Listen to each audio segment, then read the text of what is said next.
Hi everyone, it's Raymond. Sorry I look like a mess. It's been a rough day.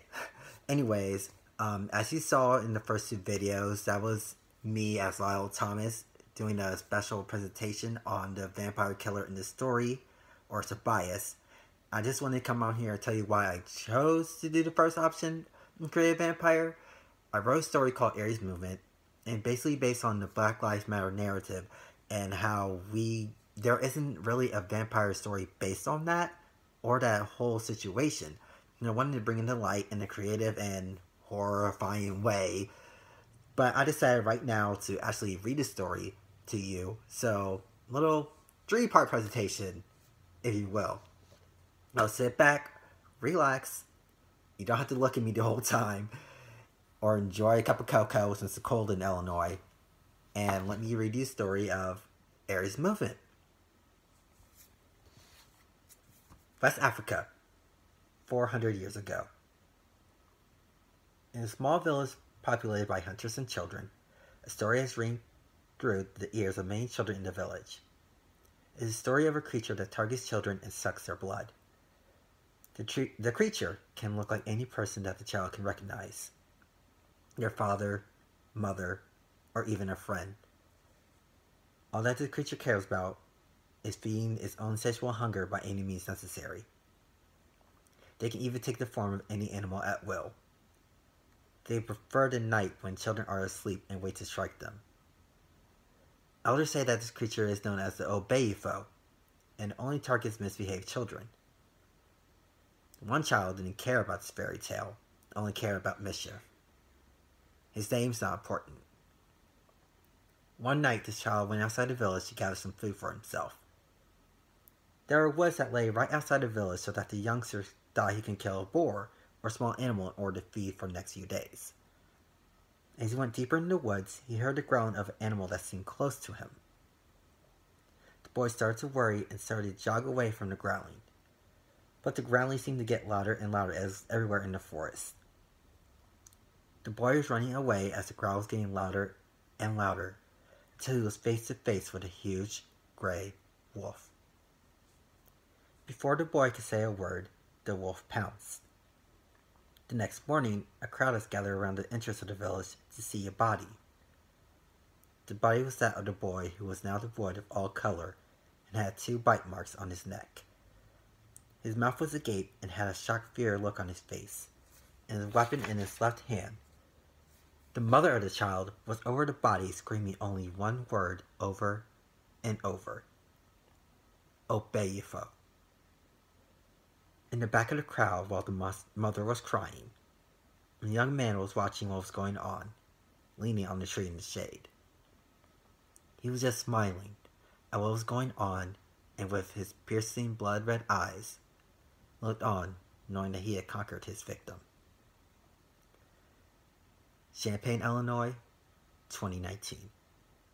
I just woke up after pulling an all-nighter studying for my exam today, and it felt like total crap.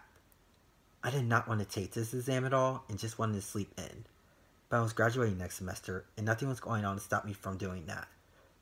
I slowly sat up in my bed and checked my phone to see it was already 11 o'clock. I overslept. Shit. I said to myself as my class was in 2 hours and I didn't have time to do my normal morning routine. I also saw that I had 2 text messages from last night that I guess I ignored. Both were from my boyfriend Jackson. Text from White Chocolate Jackson, 10:30 p.m. Aries, are you coming to this party? We never see each other anymore. All you do is study and I miss my baby. Text from White Chocolate Jackson, 11:30 p.m. Listen, I know graduating on time is important to you, but you need to have fun. Can you at least call me later? I feel bad that I ignored Jackson, but you need to understand that I need this semester to go well. To be honest, I've been struggling lately with my Africana Studies and Literature class. I need to pass in order to start my dissertation on African myths. It was a miracle that I even had time for a boyfriend in the first place. I finally got out of bed and turned on television in my small apartment to get ready for the day. I turned on the news and went to the bathroom to get in for a quick shower. Good morning, Champaign! This is Lyle Thomas reporting live from downtown where another murder has taken place. The victim was another white male in his early 20s. The police are keeping his identity secret as the family has not been notified at this time. It's been the third murder this week, and like the other two cases, the victim was found with no color in his body. With only a bite mark on his neck, we can assume that the killer is mocking that of a vampire. Local police have decided to call the killer the Vampire Killer. That's all I have for right now, so back to you in the studio, Casey. I hop out the shower and start to get dressed. I look at the outfit that I picked out, and I'm not gonna lie, I look good. This outfit really shows my beautiful skin. As my mom always said when I was younger, shut a melanin off, baby girl. She was right. I am a beautiful black girl and proud of it. I get my backpack and head out for the day, making sure the apartment door this time was locked. I don't want another break-in happening like last year. I walk out in the sunlight and decide that it's too bright out and put on sunglasses that I got last week. I text Jackson back from last night since I feel bad that I ignored him. Text to White Chocolate Jackson, 1 p.m. Hey baby boy, I'm sorry about last night. I just had to get work done. I'll call you after class. I look up from my phone to see that another protest is going on across the street. People chanting Black Lives Matter in unison. It was a couple days after the death of George Floyd. The nation was in an uproar and angry. I felt the anger and sadness radiating from the protesters, and I started to cry. I wanted to join them, but I was already running late, so I wiped my face and continued walking to class.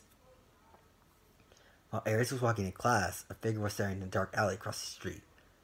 Below his feet was a young female, Caucasian in race. Her mouth was open, and her purse was laying right next to her. She was drained of all color, and there were 2 bite marks right on her neck. Written on the wall next to the 2 were the words, Black Lives Matter. The dark figure smiled, and his red eyes were glowing, watching a young college student pass by. 2 weeks later, Aries' apartment. I am so stressed out. My dissertation on African myths is going nowhere. I haven't heard from my boyfriend in 2 weeks, and haven't gotten any sleep because the news keeps saying that the vampire killer had been sighted near my apartment complex. That is exactly what I need. A serial killer out to get me and other people.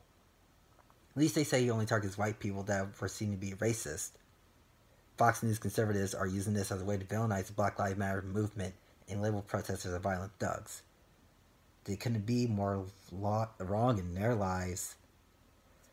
Okay, I'm going to stop right there because I don't want to spoil the whole story. But I chose to include African myths in it because it's not talked about in African vampires. The Obey Foe is a real thing, and I suggest you guys look at it. So, with that being said, thank you for coming to my story time with Raymond. And I hope you enjoy this project. See you later.